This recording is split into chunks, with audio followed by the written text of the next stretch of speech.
August. Derleth. August. So, hey, here we are at the 16th, 17th, 18th, 19th, 20th, etc. of August. The second half of August. Here we are. We've got some Donald Wandry. We've got some August Derleth. And do you know something that August Derleth published for Arkham House back in the day? Camilla. Andrew Grace and some other folks talking about Camilla in the future coming up on the show, and also going to be doing another one of our writer talks where we talk to writer Zach Ferguson again.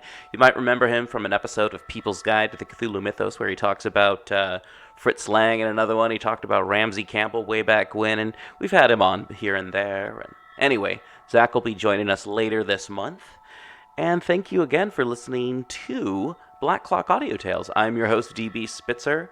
This is a daily podcast where you get to listen to a chapter of a short story or a chapter of a horror story or Gothic story or anything like that. Folklore, one day at a time. Hear a couple of stories, 20 minutes at least, something to keep you going on your commute, your flight, your travels, your daily bits and whatnot that you do to keep sane and, well, I don't know, doing dishes, or I don't know, maybe it's something you like to do when you're barbecuing like me. I like to listen to various podcasts like Ken and Robin talk about stuff in Harmontown when I'm barbecuing out in the backyard. Fun stuff.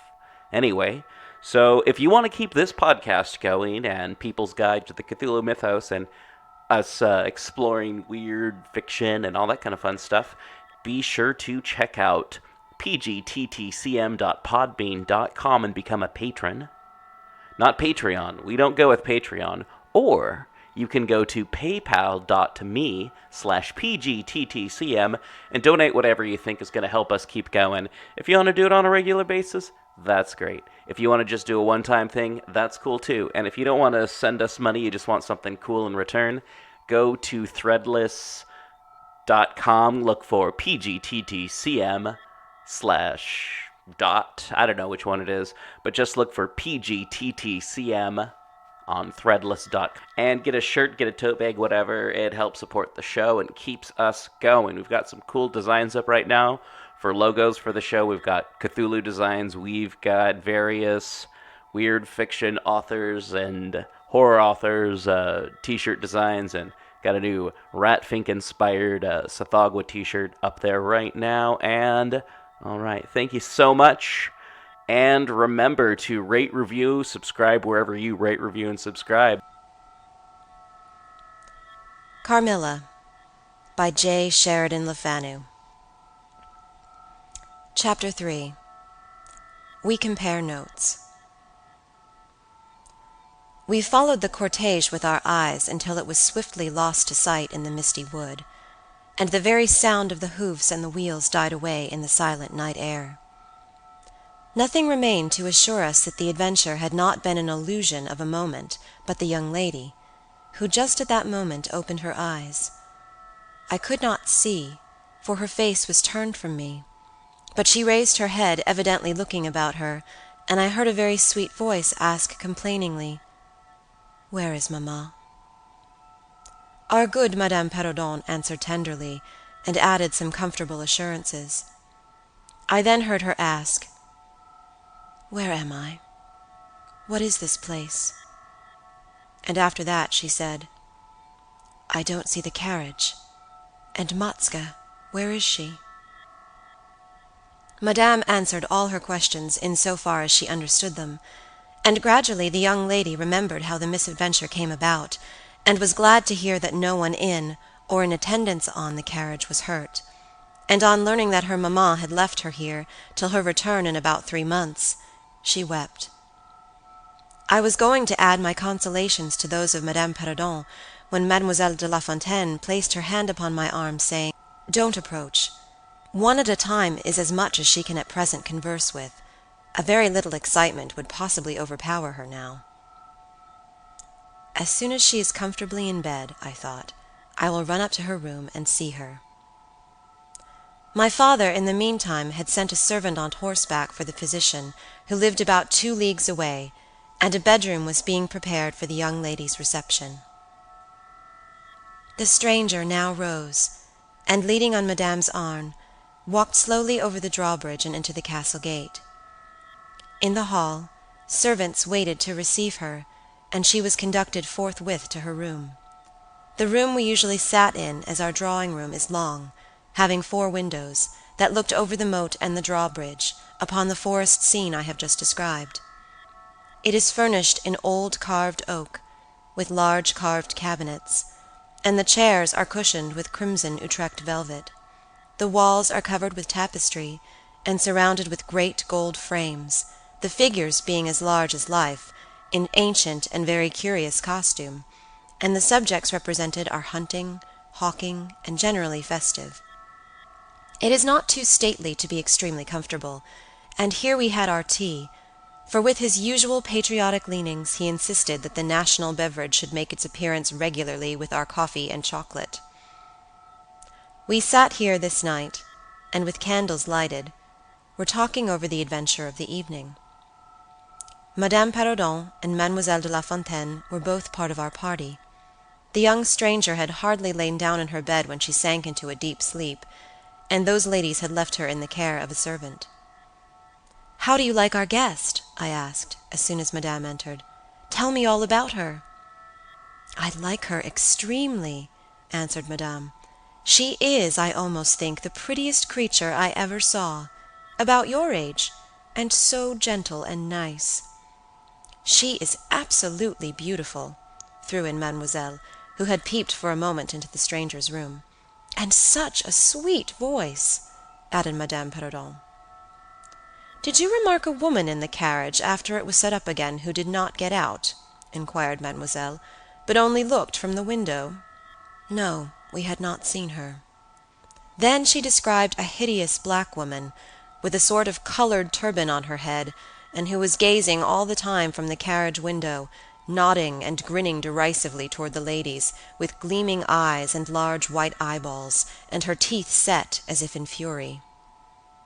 "Did you remark what an ill-looking pack of men the servants were?" asked Madame. "Yes," said my father, who had just come in, "ugly, hang-dog-looking fellows as ever I beheld in my life. I hope they mayn't rob the poor lady in the forest. They are clever rogues, however. They got everything to rights in a minute." "I dare say they are worn out with too long traveling," said Madame. "Besides looking wicked, their faces were so strangely lean, and dark, and sullen. I am very curious, I own, but I dare say the young lady will tell you all about it tomorrow if she is sufficiently recovered." "I don't think she will," said my father, with a mysterious smile, and a little nod of his head as if he knew more about it than he cared to tell us.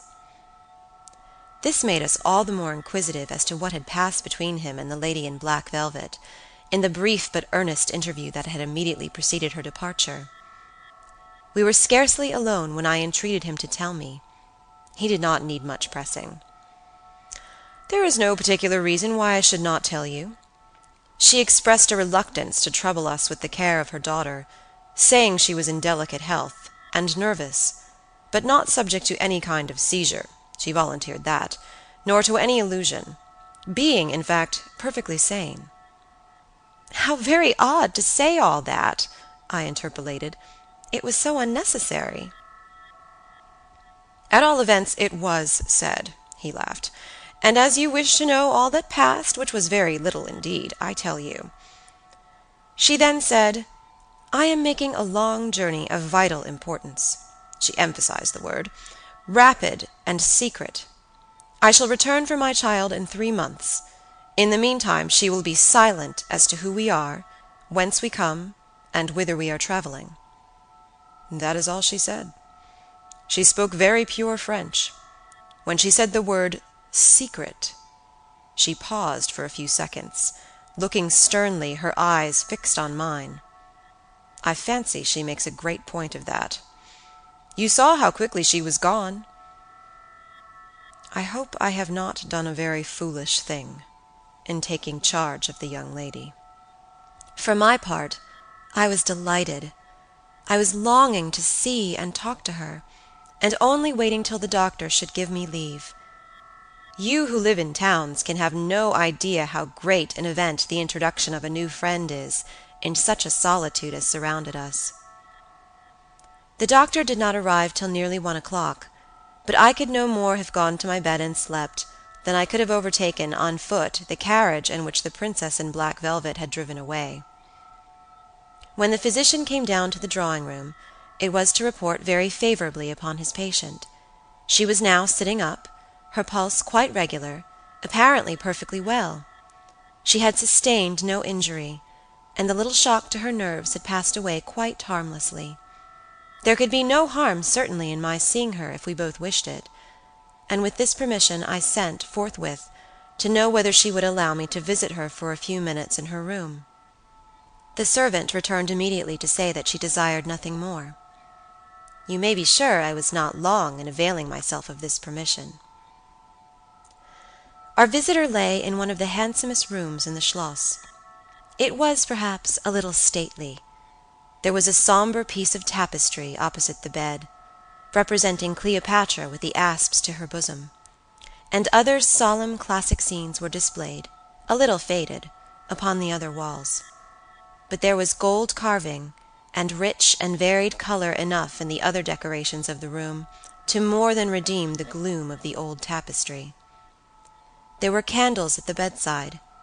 She was sitting up, her slender, pretty figure enveloped in the soft silk dressing-gown, embroidered with flowers and lined with thick quilted silk, which her mother had thrown over her feet as she lay on the ground. What was it that, as I reached the bedside and had just begun my little greeting, struck me dumb in a moment, and made me recoil a step or two from before her? I will tell you. I saw the very face which had visited me in my childhood at night, and which remained so fixed in my memory, and on which I had for so many years so often ruminated with horror, when no one suspected of what I was thinking. It was pretty, even beautiful, and when I first beheld it, wore the same melancholy expression. But this almost instantly lighted into a strange fixed smile of recognition. There was a silence of fully a minute, and then at length she spoke. I could not. "How wonderful!" she exclaimed. "12 years ago I saw your face in a dream, and it has haunted me ever since." "Wonderful indeed!" I repeated, overcoming with an effort the horror that had for a time suspended my utterances. 12 years ago, in vision or reality, I certainly saw you. I could not forget your face. It has remained before my eyes ever since." Her smile had softened. Whatever I had fancied strange in it was gone, and it and her dimpling cheeks were now delightfully pretty and intelligent. I felt reassured, and continued more in the vein which hospitality indicated, to bid her welcome, and to tell her how much pleasure her accidental arrival had given us all, and especially what a happiness it was to me. I took her hand as I spoke. I was a little shy, as lonely people are, but the situation made me eloquent and even bold. She pressed my hand, she laid hers upon it, and her eyes glowed, as looking hastily into mine she smiled again, and blushed. She answered my welcome very prettily. I sat down beside her, still wondering, and she said, "I must tell you my vision about you. It is so very strange that you and I should have had, each of the other, so vivid a dream, that each should have seen, I you, and you me, looking as we do now, when of course we were both mere children. I was a child, about 6 years old, and I awoke from a confused and troubled dream, and found myself in a room unlike my nursery, wainscoted clumsily in some dark wood, and with cupboards and bedsteads and chairs and benches placed about it. The beds were, I thought, all empty, and the room itself without anyone but myself in it, and I, after looking about me for some time, and admiring especially an iron candlestick with 2 branches, which I should certainly know again, crept under one of the beds to reach the window. But as I got from under the bed, I heard someone crying, and looking up, while I was still upon my knees, I saw you, most assuredly you, as I see you now, a beautiful young lady, with golden hair and large blue eyes, and lips, your lips, you as you are here. Your looks won me. I climbed on the bed and put my arms about you, and I think we both fell asleep. I was aroused by a scream. You were sitting up, screaming. I was frightened, and slipped down upon the ground, and it seemed to me lost consciousness for a moment, and when I came to myself I was again in my nursery at home. Your face I have never forgotten since. I could not be misled by the mere resemblance. You are the lady whom I saw then. It was now my turn to relate my corresponding vision, which I did to the undisguised wonder of my new acquaintance. I don't know which should be most afraid of the other, she said again, smiling.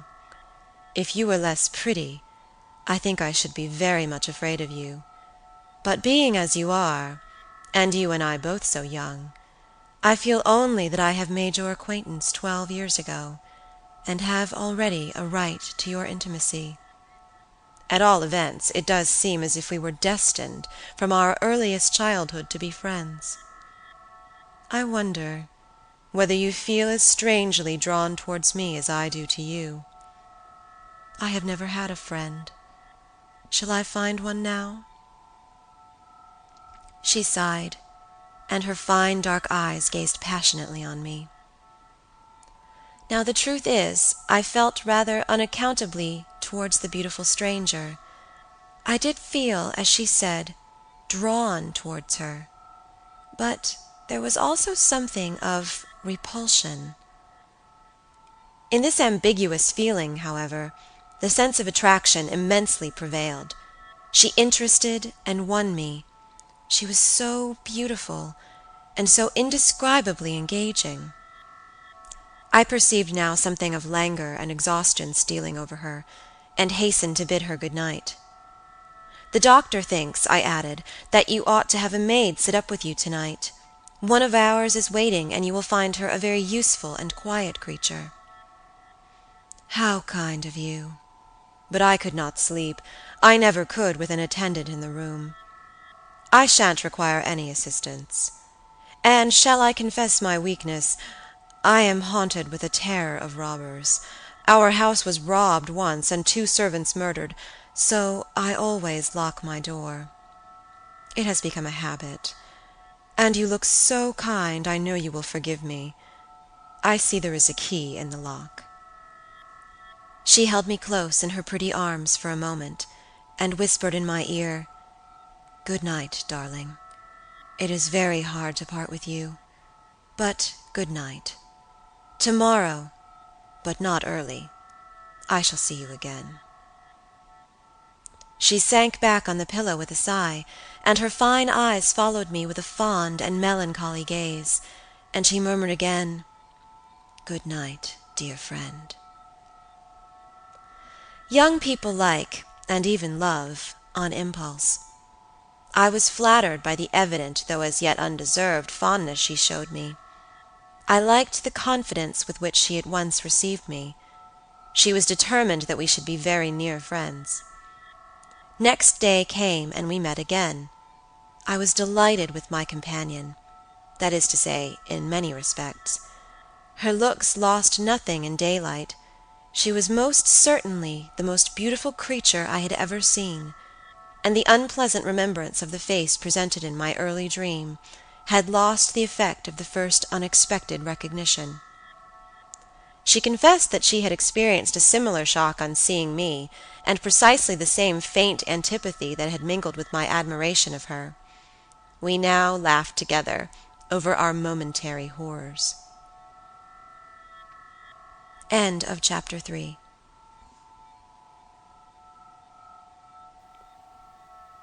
Hey everyone, thanks again for listening to Black Clock Audio Tales. And remember to rate, review, and subscribe to the show wherever you rate, review, and subscribe. Help support the show so that we don't have to have advertisements from other people, or even us even, by going to pgttcm.threadless.com and picking up a t-shirt or two, or you can always go to paypal.me/pgttcm and donating a couple of dollars, or going to pgttcm.podbean.com and joining our patron program. And all right, thank you so much, and back to the story. Chapter 4. Her Habits. A Saunter. I told you that I was charmed with her in most particulars. There were some that did not please me so well. She was above the middle height of women. I shall begin by describing her. She was slender and wonderfully graceful, except that her movements were languid, very languid.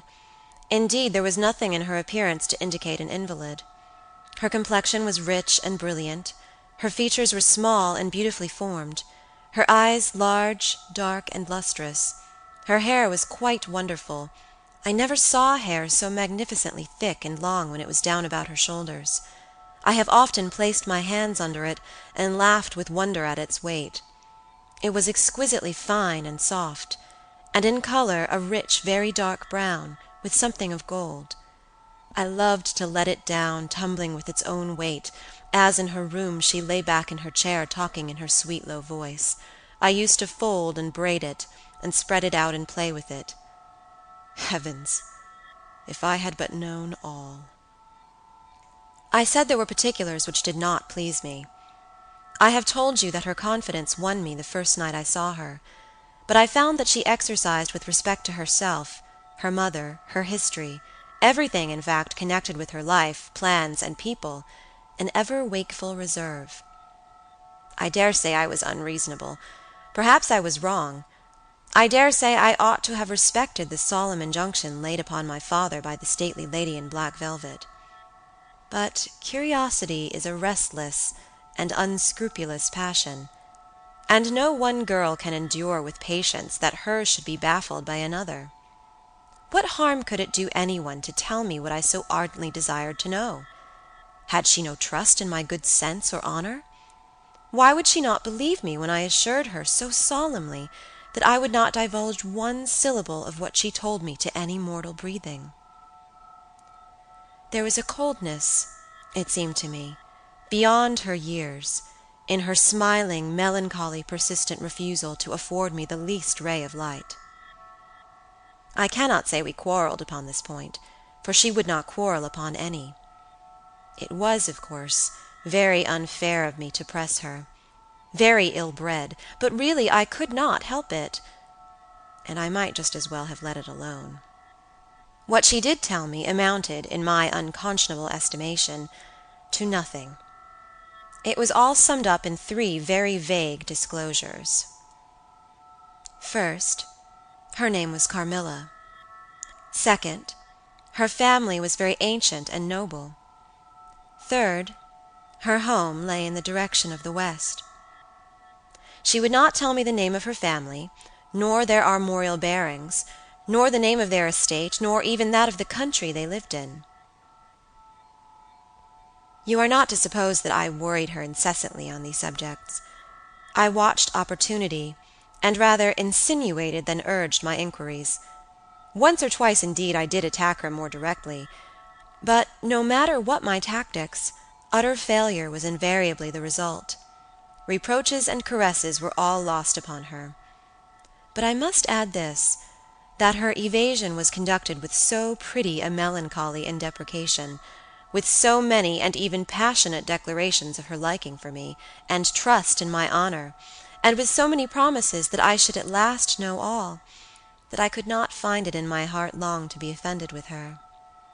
She used to place her pretty arms around my neck, draw me to her, and laying her cheek to mine, murmur with her lips near my ear, "Dearest, your little heart is wounded. Think me not cruel because I obey the irresistible law of my strength and weakness. If your dear heart is wounded, my wild heart bleeds with yours. In the rapture of my enormous humiliation, I live in your warm life, and you shall die. Die, sweetly die into mine. I cannot help it. As I draw near to you, you in your turn will draw near to others, and learn the rapture of that cruelty which yet is love. So for a while seek to know no more of me and mine, but trust me with all your loving spirit." And when she had spoken such a rhapsody, she would press me more closely in her trembling embrace, and her lips in soft kisses gently glow upon my cheek. Her agitations and her language were unintelligible to me.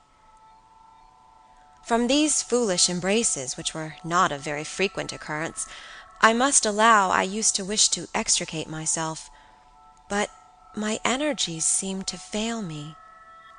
Her murmured words sounded like a lullaby in my ear, and soothed my resistance into a trance, from which I only seemed to recover myself when she withdrew her arms. In these mysterious moods I did not like her. I experienced a strange, tumultuous excitement that was pleasurable, ever and anon, mingled with a vague sense of fear and distrust. I had no distinct thoughts about her while such scenes lasted, but I was conscious of a love growing into adoration, and also of abhorrence. This I know is paradox, but I can make no other attempt to explain the feeling. I now write, after an interval of more than 10 years, with a trembling hand, with a confused and horrible recollection of certain occurrences and situations, in the ordeal through which I was unconsciously passing, though with a very vivid and sharp remembrance of the main current of my story. But, I suspect, in all lives there are certain emotional scenes, those in which our passions have been most wildly and terribly roused, that are of all others the most vaguely and dimly remembered. Sometimes, after an hour of apathy, my strange and beautiful companion would take my hand and hold it with a fond pressure, renewed again and again. Blushing softly, gazing in my face with languid and burning eyes, and breathing so fast that her dress rose and fell with the tumultuous respiration. It was like the ardor of a lover. It embarrassed me. It was hateful, and yet overpowering. And with gloating eyes she drew me to her, and her hot lips traveled along my cheek in kisses, and she would whisper, almost in sobs, "You are mine. You shall be mine. You and I are one forever." Then she had thrown herself back in her chair, with her small hands over her eyes, leaving me trembling. "Are we related?" I used to ask. "What can you mean by all this? I remind you perhaps of someone whom you love, but you must not. I hate it. I don't know you. I don't know myself when you look so and talk so." She used to sigh at my vehemence, then turn away and drop my hand. Respecting these very extraordinary manifestations, I strove in vain to form any satisfactory theory. I could not refer them to affectation or trick. It was unmistakably the momentary breaking out of suppressed instinct and emotion. Was she, notwithstanding her mother's volunteered denial, subject to brief visitations of insanity? Or was there here a disguise and a romance? I had read in old storybooks of such things. What if a boyish lover had found his way into the house, and sought to prosecute his suit in masquerade, with the assistance of a clever old adventuress? But there were many things against this hypothesis, highly interesting as it was to my vanity. I could boast of no little attentions, such as masculine gallantry delights to offer.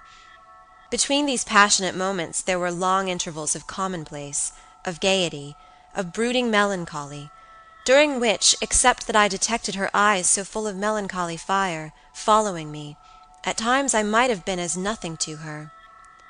Except in these brief periods of mysterious excitement, her ways were girlish, and there was always a languor about her, quite incompatible with the masculine system in a state of health. In some respects her habits were odd, perhaps not so singular in the opinion of a town lady like you, as they appeared to us rustic people. She used to come down very late, generally not till 1 o'clock. She would then take a cup of chocolate, but eat nothing. We then went out for a walk, which was a mere saunter, and she seemed almost immediately exhausted, and either returned to the schloss or sat on one of the benches that were placed here and there among the trees. This was a bodily languor in which her mind did not sympathize. She was always an animated talker, and very intelligent. She sometimes alluded for a moment to her own home, or mentioned an adventure or situation, or an early recollection which indicated a people of strange manners, and described customs of which we knew nothing. I gathered from these chance hints that her native country was much more remote than I had at first fancied. As we sat thus one afternoon under the trees, a funeral passed us by. It was that of a pretty young girl, whom I had often seen, the daughter of one of the rangers of the forest. The poor man was walking behind the coffin of his darling. She was his only child, and he looked quite heartbroken. Peasants walking two and two came behind. They were singing a funeral hymn. I rose to mark my respect as they passed, and joined in the hymn they were very sweetly singing. My companion shook me a little roughly, and I turned surprised. She said brusquely, "Don't you perceive how discordant that is?" "I think it very sweet, on the contrary," I answered, vexed at the interruption, and very uncomfortable lest the people who composed the little procession should observe and resent what was passing. I resumed, therefore, instantly, and was again interrupted. "You pierce my ears," said Carmilla, almost angrily, and stopping her ears with her tiny fingers. "Besides, how can you tell that your religion and mine are the same? Your forms wound me, and I hate funerals. What a fuss! Why, you must die, everyone must die, and all are happier when they do. Come home." "My father has gone on with the clergyman to the churchyard.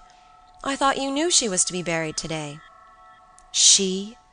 I don't trouble my head about peasants. I don't know who she is," answered Carmilla, with a flash from her fine eyes. "She is the poor girl who fancied she saw a ghost a fortnight ago, and has been dying ever since, till yesterday, when she expired." "Tell me nothing about ghosts. I shan't sleep tonight if you do." "I hope there is no plague or fever coming.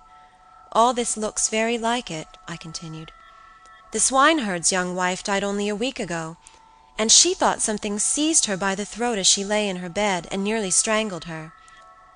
Papa says some horrible fancies do accompany some forms of fever. She was quite well the day before. She sank afterwards, and died before a week." "Well, her funeral is over, I hope, and her hymn sung, and our ears shan't be tortured with that discord and jargon. It has made me nervous. Sit down here, beside me. Sit close. Hold my hand. Press it hard. Hard. Harder." We had moved a little back, and had come to another seat. She sat down.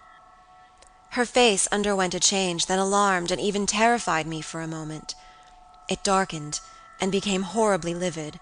Her teeth and hands were clenched, and she frowned and compressed her lips, while she stared down upon the ground at her feet, and trembled all over with a continued shudder as irrepressible as ague. All her energy seemed strained to suppress a fit, with which she was then breathlessly tugging.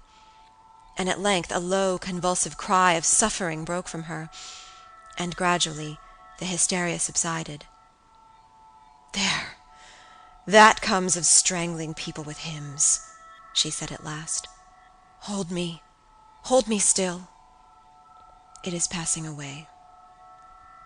And so gradually it did, and perhaps to dissipate the somber impression which the spectacle had left upon me, she became unusually animated and chatty, and so we got home. This was the first time I had seen her exhibit any definable symptoms of that delicacy of health which her mother had spoken of. It was the first time also I had seen her exhibit anything like temper. Both passed away like a summer cloud, and never but once afterwards did I witness on her part a momentary sign of anger. I will tell you how it happened. She and I were looking out of one of the long drawing-room windows, when there entered the courtyard over the drawbridge the figure of a wanderer whom I knew very well. He used to visit the Schloss generally twice a year. It was the figure of a hunchback, with the sharp, lean features that generally accompany deformity. He wore a pointed black beard, and he was smiling from ear to ear, showing his white fangs. He was dressed in buff, black, and scarlet, and crossed with more straps and belts than I could count, from which hung all manner of things. Behind he carried a magic lantern, and 2 boxes which I well knew, in one of which was a salamander, and the other a mandrake. These monsters used to make my father laugh. They were compounded of parts of monkeys, parrots, squirrels, fish, and hedgehogs, dried and stitched together with great neatness and startling effect.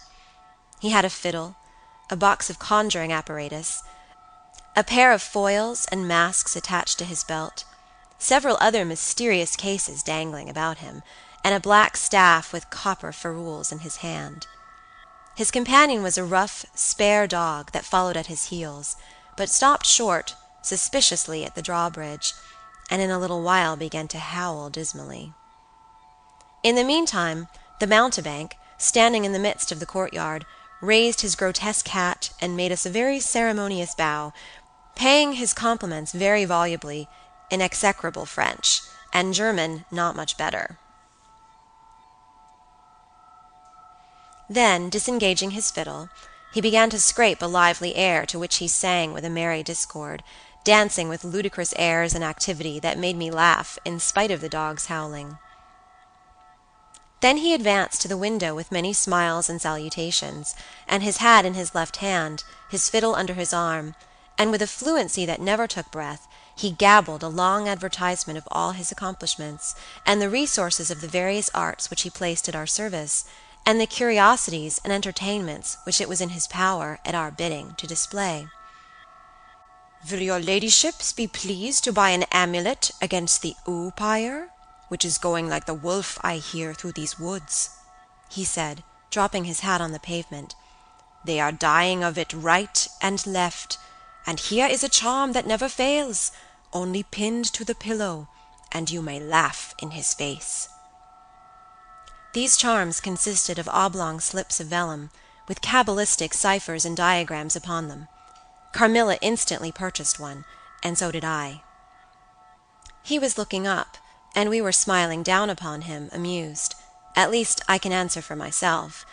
His piercing black eye, as he looked up in our faces, seemed to detect something that fixed for a moment his curiosity. In an instant he unrolled a leather case, full of all manner of odd little steel instruments. "See here, my lady," he said, displaying it, and addressing me. "I profess, among other things less useful, the art of dentistry." "Plague take the dog!" he interpolated. "Silence, beast! He howls so that your ladyships can scarcely hear a word." "Your noble friend, the young lady at your right, has the sharpest tooth, long, thin, pointed, like an awl, like a needle. With my sharp and long sight, as I look up, I have seen it distinctly. Now, if it happens to hurt the young lady, and I think it must, here am I. Here are my file, my punch, my nippers. I will make it round and blunt, if her ladyship pleases. No longer the tooth of a fish, but of a beautiful young lady as she is. Hey, is the young lady displeased? Have I been too bold? Have I offended her?" The young lady, indeed, looked very angry as she drew back from the window. "How dare that mountebank insult us so? Where is your father? I shall demand redress from him. My father would have had the wretch tied up to the pump and flogged with a cart-whip, and burnt to the bones with the cattle-brand." She retired from the window a step or two, and sat down, and had hardly lost sight of the offender, when her wrath subsided as suddenly as it had risen, and she gradually recovered her usual tone, and seemed to forget the little hunchback and his follies. My father was out of spirits that evening. On coming in, he told us that there had been another case, very similar to the 2 fatal ones which had lately occurred. The sister of a young peasant on his estate, only a mile away, was very ill, had been, as she described it, attacked very nearly in the same way, and was now slowly but steadily sinking. All this, said my father, is strictly referable to natural causes. These poor people infect one another with their superstitions, and so repeat in imagination the images of terror that have infested their neighbors. But that very circumstance frightens one horribly, said Carmilla. How so? Inquired my father. I am so afraid of fancying I see such things. I think it would be as bad as reality. We are in God's hands. Nothing can happen without his permission, and all will end well for those who love him. He is our faithful Creator. He has made us all, and will take care of us. Creator? Nature? Said the young lady, in answer to my gentle father. And this disease that invades the country is natural? Nature. All things proceed from nature, don't they? All things in the heaven, in the earth, and under the earth, act and live as nature ordains? I think so. The doctor said he would come here today, said my father, after a silence. I want to know what he thinks about it, and what he thinks we had better do. Doctors never did me any good, said Carmilla. Then you have been ill? I asked. More ill than ever you were, she answered. Long ago? Yes, a long time. I suffered from this very illness, but I forget all but my pain and weakness, and they were not so bad as are suffered in other diseases. You were very young then? I dare say, let us talk no more of it. You would not wound a friend. She looked languidly in my eyes, and passed her arm round my waist lovingly, and led me out of the room. My father was busy over some papers near the window. Why does your papa like to frighten us? Said the pretty girl with a sigh and a little shudder. He doesn't, dear Carmilla. It is the very furthest thing from his mind. Are you afraid, dearest? I should be very much if I fancied there was any real danger of my being attacked as those poor people were. You are afraid to die? Yes, everyone is. But to die as lovers may, to die together, so that they may live together. Girls are caterpillars while they live in the world, to be finally butterflies when the summer comes. But in the meantime there are grubs and larvae.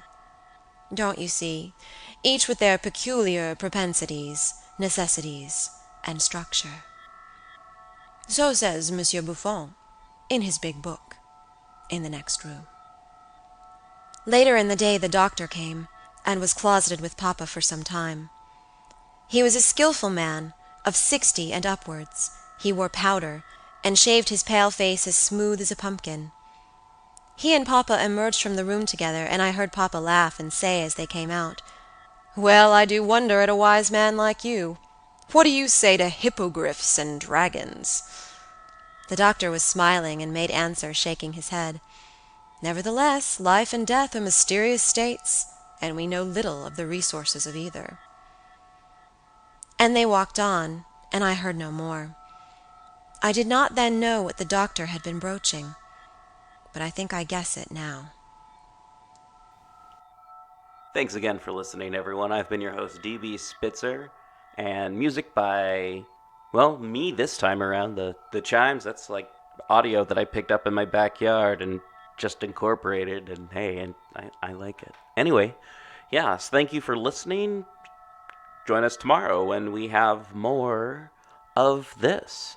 So it's either another story or a chapter of Camilla or a couple chapters of Camilla, or it's someone talking about Camilla. Maybe it's writer Zach Ferguson. Who knows? All right, this is August Derleth August. And thank you so much. This is People's Guide to the Cthulhu Mythos. I mean, Black Clock Audio Tales. People's Guide to the Cthulhu Mythos is our Cthulhu themed show that happens the last Tuesday of the month. And all right, thank you so much. And thank you for listening. Tell your friends about it and help us grow as a show. All right, thank you so much. Have a good day.